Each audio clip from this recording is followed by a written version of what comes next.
What a great month. Wow. We had all kinds of good stuff happen to us in this month. Still learning about our team.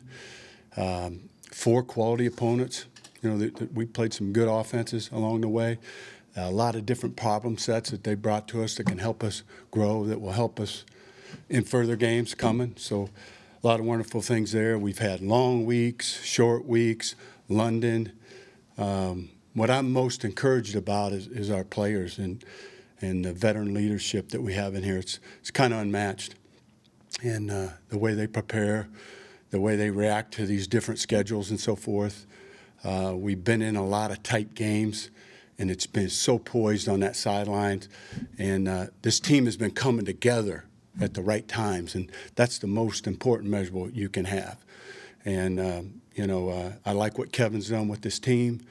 We're connected on defense, but we're connected offense, defense, and special teams. And we know when to get it together at those times, and we want to continue that. And we can always play better.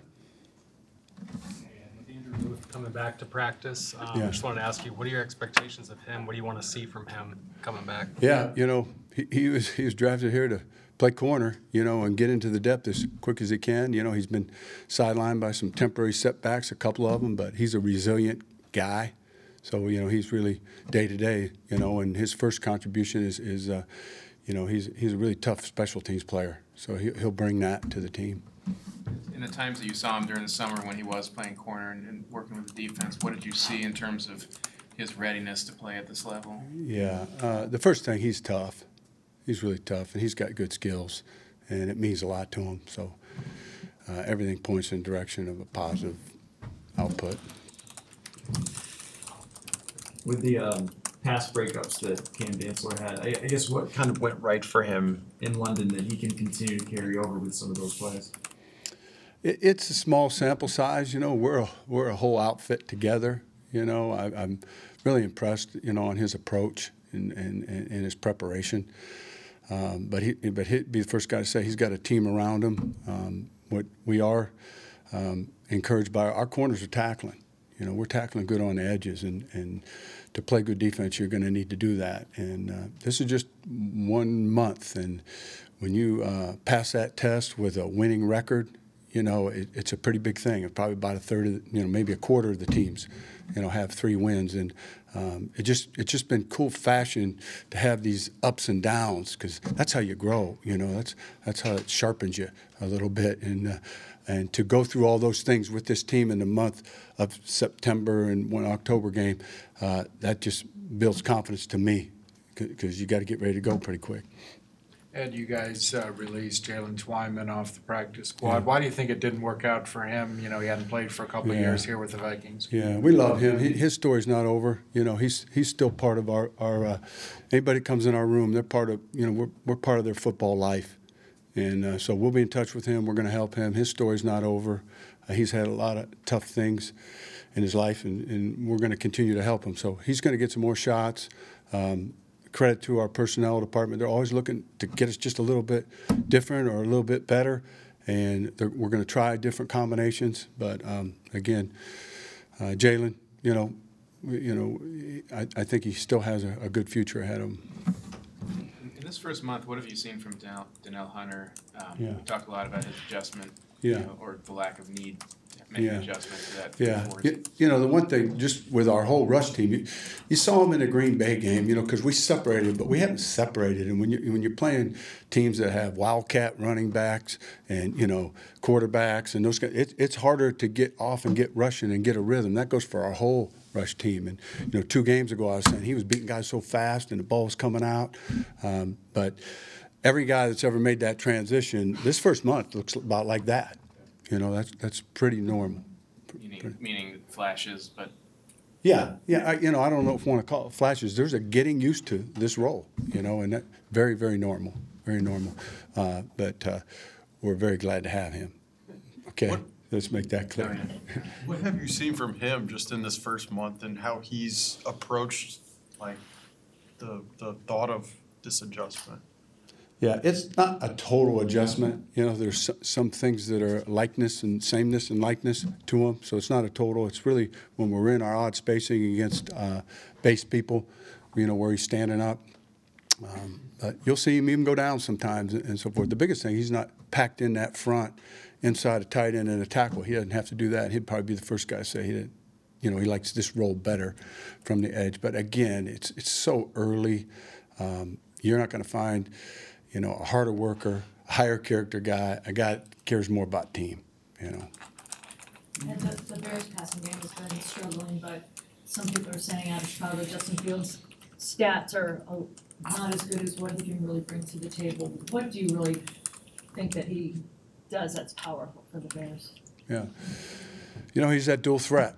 And he has that working for him, and he's been very effective with his legs, and he can extend the plays. You know, you gotta defend the first play, and then you gotta defend the second play that's coming, and those are unscouted, and you know, and they're running around, and he's real good at that part of the game.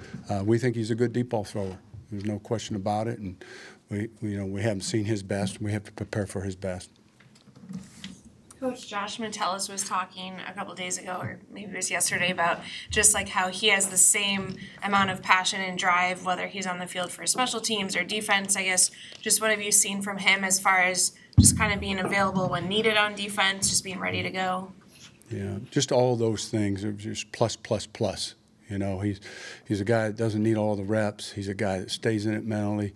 He's verbal on the field. You know, just.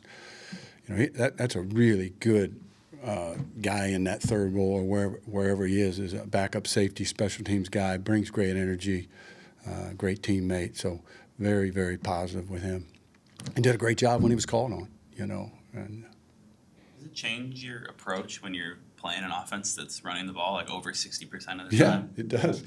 I would imagine it You does. better stop it. It's going to be a tough day. But, yeah, and that's what's beautiful, you know, about this thing. You go from Aaron Rodgers, you know, then you go to Philly. That's a different operation. Then you go with, you know, Detroit. You know, Detroit's they're just stacking up points. You know, they're 30-plus points a game, you know. And they got, 25 on us or something like that.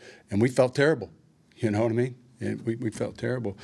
And then you go to last week where we were playing a team that was hurting a little bit, but you knew they were going to put something together and got the quarterback runs going and so forth, and they played good team ball and made it a tight game. So it's different every week, and this week's another different week. But at least we've been out and had 4 games together, you know, and you know, just gone through some of the problem sets that happen in your first year in an NFL season. We got a couple of those out of the way.